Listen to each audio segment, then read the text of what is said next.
This happened back in 2015 during a hike I took in Arizona. The trail went through a short bit of desert, then open medium-sized mountain that led to a canyon-like walkthrough at the top. Going for 8 to 10-hour hikes alone was my way of clearing my mind and getting away from the stress of everyday life anyways. The trail didn't seem to be well known, as there wasn't any parking nearby and the trailhead was really hard to find. It was hidden behind a line of thick bushes, and the path was faint and faded. I never really specifically looked for low-traffic trails, but I didn't like running into people all the time on high-traffic trails either, so I was fine with the path being unknown. As I continued down, the trees began to look more and more dry, until most of them just seemed dead. Many had fallen over the trail or had multiple thick branches falling off the trail. Definitely hadn't been taken care of in the past few years. Making my way further down the path, began to lead through layers of thick, overgrown bushes. The path was distinct enough to know that I was still on the trail though, so I kept going. But that's when I heard a very distinct sound, a whistle coming from up the mountain. It was faint, but I could hear the whistling hold a few notes. Before it stopped, I will admit it was creepy and made me pretty uncomfortable. But I just figured someone else was on the trail in. The moment, that was the only thing that made sense. Another 20 minutes go by, and again I hear the same melodic whistle, but this time much closer and louder. I was a little more creeped out this time, but I wasn't about to leave the trail just because of some guy whistling nearby. I went up about a quarter mile further, keeping my pocket knife in my hand, just in case a tree had fallen right on the path, though, and the thorny branches made it difficult to climb over, so I had to walk around it. I turned to the right and took a couple steps before noticing a small valley, likely where a river used to flow. However, right in the middle was a small den made of large sticks. From the complexity of it, I knew it had to be man-made.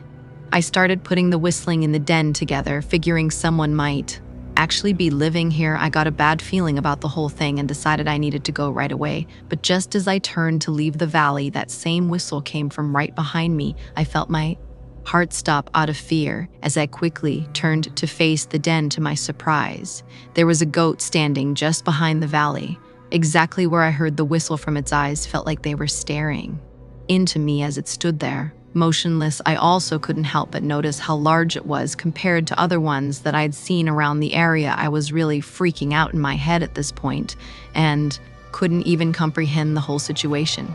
After a few seconds, I managed to control myself and began walking back slowly, still facing it. But as I took one step back, it opened its mouth slightly, and unnaturally then, it let out the same whistle I'd heard too many times already.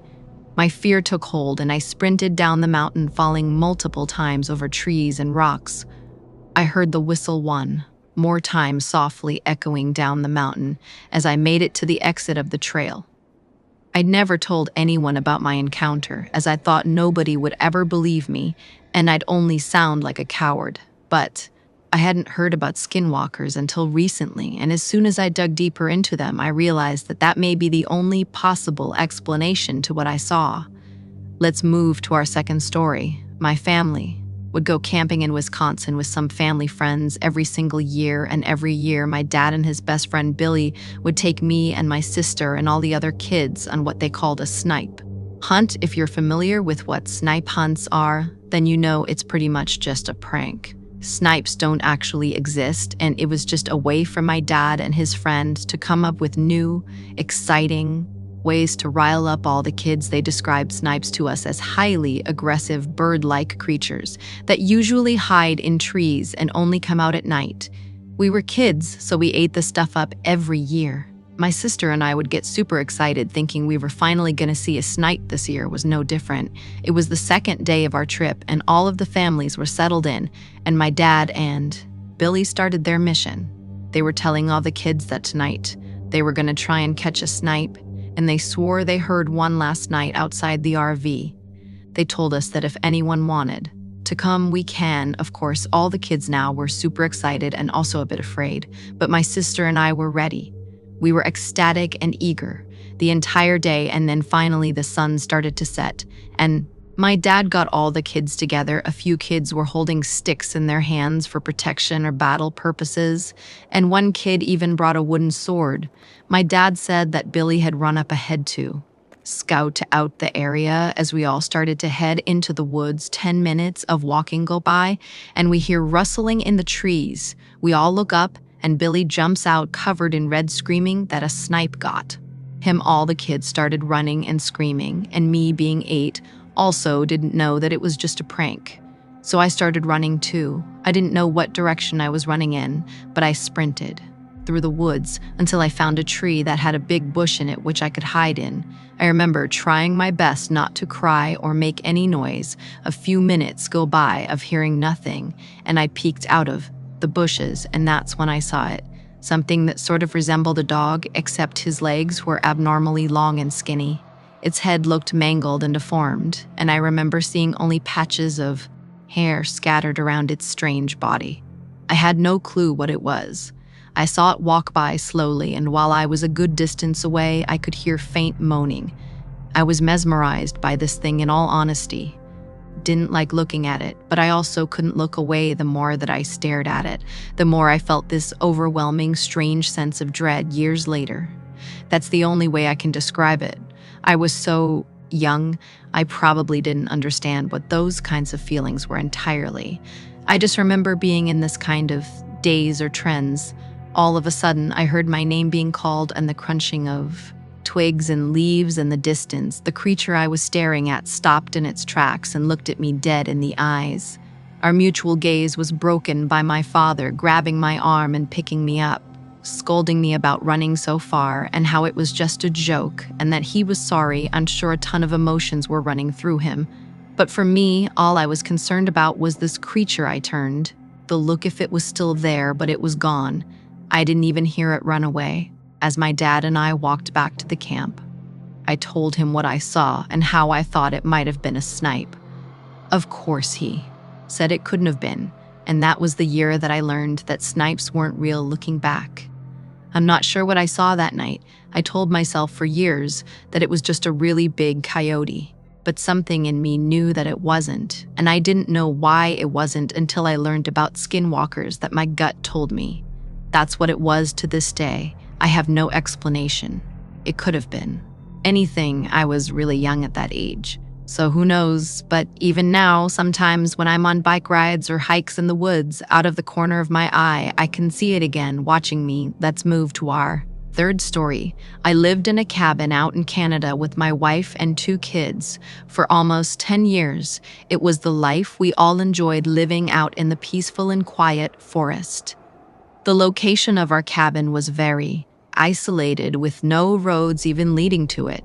However, there were several other families that lived out in cabins a few miles around us. Over time, thin and faint paths formed between our cabins as we would often trade and join each other. For dinner, we had a small farm for vegetables, as well as a variety of livestock. Overall, our lives were good and quiet for years, but things took a very sudden turn. I was up late one night, sitting in our living room reading as I usually did, when I hear the cattle start moving around frantically outside.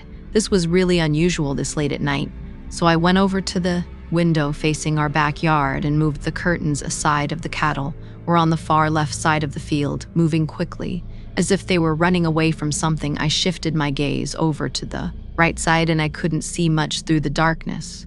But after my eyes adjusted, I was able to make out a very large deer standing partially behind a tree facing the house. It was very still, not moving at all, just looking in my direction. I couldn't tell if it was looking at me directly, but it gave me a very uneasy feeling. I didn't understand why the cattle would run from a deer, but seeing as it was nothing dangerous, I closed the curtain and went back to reading. A few more weeks go by as usual before my wife wakes me up in the middle of the night. "What's going on?" He told me to be quiet and listen. I could see the fear in her eyes, as if she'd been up for a while now. Very quietly, I could hear something moving around the cabin. Slowly, it sounded as if someone was dragging a stick along the plote walls all the way around. But after the sound made a full circle around the cabin, it stopped. I immediately got up and went to my kids' room to make sure they were okay. then grabbed my hunting rifle and went around to every window. I didn't see anything until the last window I checked, which was my bedroom window, where I could see the same deer standing in the dark forest, staring in my direction, not moving at all. Again, I'd never seen an animal act like this before, and I had no explanation for the sounds around the cabin. A dark feeling fell over me, and I closed the curtain. I didn't know what was going on, but it was beginning to make me paranoid. I didn't believe in anything paranormal or possessive, but this was hard to wrap my head around. The next morning, I decided to take a long walk to one of my neighbors' cabins to ask if they had experienced anything unusual lately. I told my wife to keep the kids in the house and to make sure everything was locked, then headed down the path the whole first mile. I was just trying to come up with any possible explanation for the events that had been happening. But the more I thought about it, the more scared I'd get. Halfway to my neighbor's cabin, I got a weird feeling, and almost instantly I heard leaves rustling behind me. I turned around and met the eyes of the deer standing right on the path, just 15 to 20 feet from me, staring into its eyes. Chills ran down my entire body as I noticed white around its iris and small pupils, a distinct feature to that of human eyes. I turned back around and ran all the way to my neighbor's cabin, practically in tears, as I had just witnessed something that I believed could not even be true. Thankfully, my neighbor was home and settled me down when I arrived. He seemed worried for me, but in a different kind of way than I was expecting. When I told him of what I'd seen, he didn't even seem surprised. Sitting in his cabin, he began to share with me his beliefs of the Navajo Skinwalkers. He said that they'd only show themselves if they wanted something from you or if you have disturbed them. Talking about seemed to make him at peace, though, which only terrified me even more. I left soon after, and luckily, nothing happened on the way back. During the next few weeks, I could barely sleep and had horrible paranoia. But after a while of nothing else happening, I began to get better. However, the peaceful life that I once lived out in the cabin was taken from me, and I never fully recovered from the fear of what I saw. Eventually, we moved closer to town to give our children a better life. It's been almost 15 years since the events took place, and I never told my wife or kids what I saw on the path, or even what the neighbors told me. I'm not entirely sure why, but something inside of me just urges me to keep them out of it. I think that's why I felt the need to write this and share it now, because I've held it in for too long. All right, if this story thrills you, please subscribe to the channel.